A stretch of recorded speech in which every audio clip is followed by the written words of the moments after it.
Au Japon, lorsqu'on s'éloigne du triptyque Tokyo, Kyoto, Osaka, la foule est beaucoup plus rare.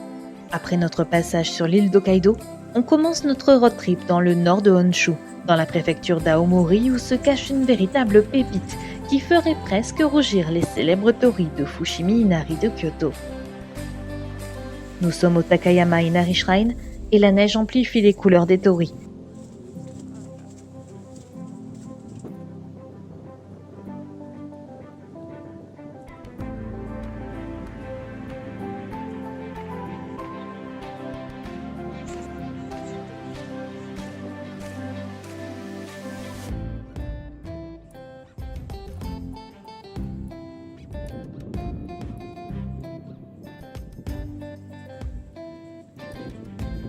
Et c'est un véritable enchantement, même si, comme nous sommes à proximité de la mer, en plein hiver, les températures sont loin d'être très agréables. Mais la beauté du lieu fait oublier ce petit désagrément, d'autant qu'un très bon repas nous attendra directement dans les bâtiments, à côté du sanctuaire. Ton tempura, il est comme ça. Dans la même région, il y a une attraction très connue par les Japonais et surtout par les amateurs de train, les Densha Otaku. Pour la découvrir, il faut se rendre à la station de Tsugaru. Là-bas se trouve une vieille locomotive à vapeur qui continue de rouler uniquement pendant l'hiver et qui a comme particularité de proposer du calamar séché cuit directement dans les wagons. Alors, si on a voulu l'emprunter, il y a eu un petit problème mécanique les semaines d'avant qui ont cloué la machine au sol. Mais pas question pour les Japonais d'arrêter de proposer cette activité et c'est donc à quai qu'on peut quand même visiter la locomotive. Et nous ne sommes pas les seuls à vouloir en profiter. Après ce voyage immobile, nous reprenons la route vers Hirosaki, où nous récupérons notre hôtel et par la même occasion nos valises, bien arrivées grâce au Takkyobin. On a récupéré nos valises. Oh, le soulagement. Non, c'est ça que je voulais voir. Petit truc anti-sismique, c'est rassurant. Mais la journée est loin d'être terminée. Dans la ville, on trouve une sorte d'espace culturel qui explique les particularités du festival local et qui met en avant quelques objets artisanaux. Et comme nous sommes peu nombreux, 3 à vrai dire, j'ai eu l'occasion de m'essayer aux rythmes musicaux japonais.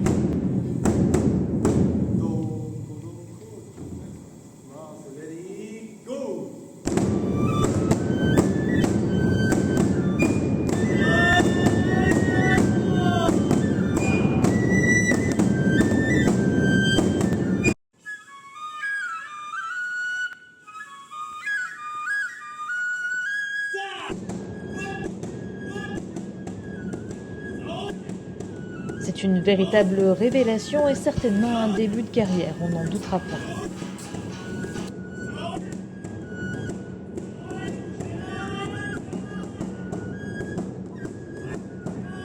Ah, c'était très cool. Très très sympa.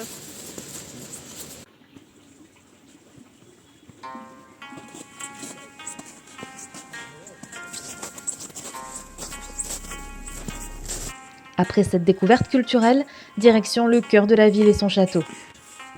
Si la neige crée une atmosphère toute particulière, le lieu est plus connu pour la floraison des cerisiers. Mais comme on ne va pas rester ici jusqu'au printemps, on en profite déjà comme ça, avant d'aller se restaurer dans un petit izakaya. Très sympa.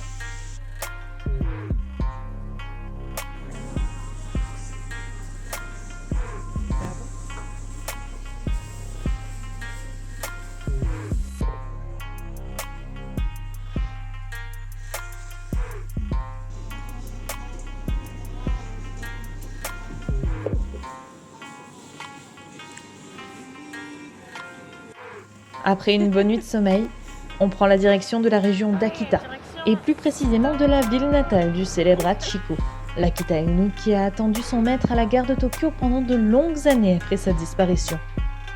Une fois arrivé à Odate, il y a une sorte de musée qui nous en apprend non seulement un peu plus sur les Akita Inu, mais qui raconte aussi l'histoire d'Hachi.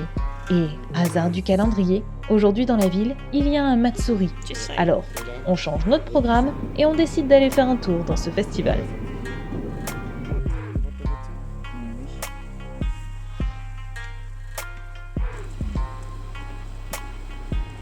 Les locaux sont au rendez-vous, des défilés d'Akita Inu sont organisés et les stands sont nombreux.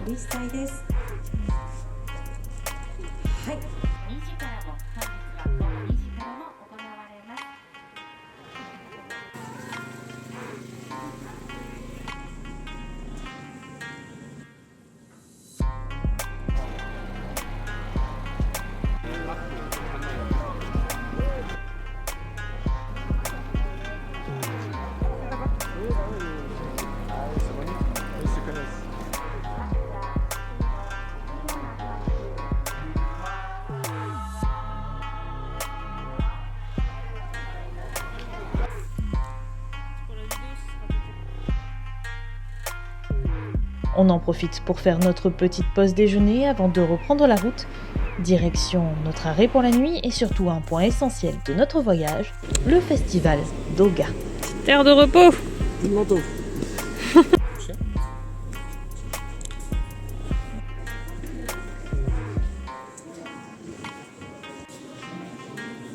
on va faire le basket.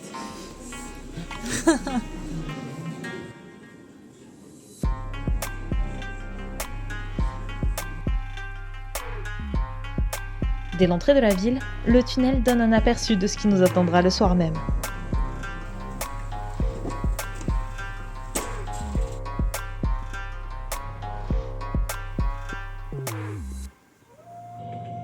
Après avoir récupéré notre hébergement, il ne faut pas tarder.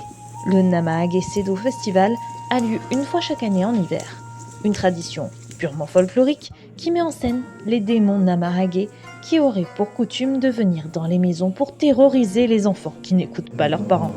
Les démons des montagnes reçoivent saké et gâteaux de riz pour apaiser leur fureur avant de retourner dans les sommets.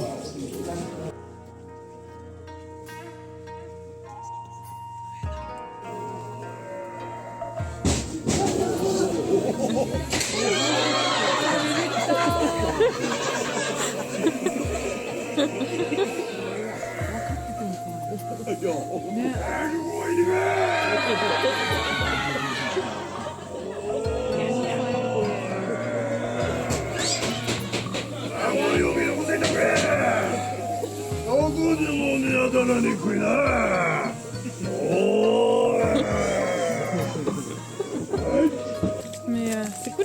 Ouais, carrément. Ouais. Ah, c'est intimiste un petit peu, tu vois. T'es vraiment dans une petite maison avec le feu. Ouais. L'impression d'y croire. Non, c'est trop cool.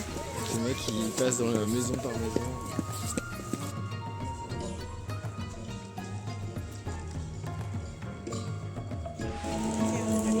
Le festival se déroule en plusieurs séquences et le nombre de personnes est limité afin que tout se passe au mieux.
Ce sera clairement un point fort du voyage, d'autant qu'en rentrant, un petit anabi, un feu d'artifice, nous attendait.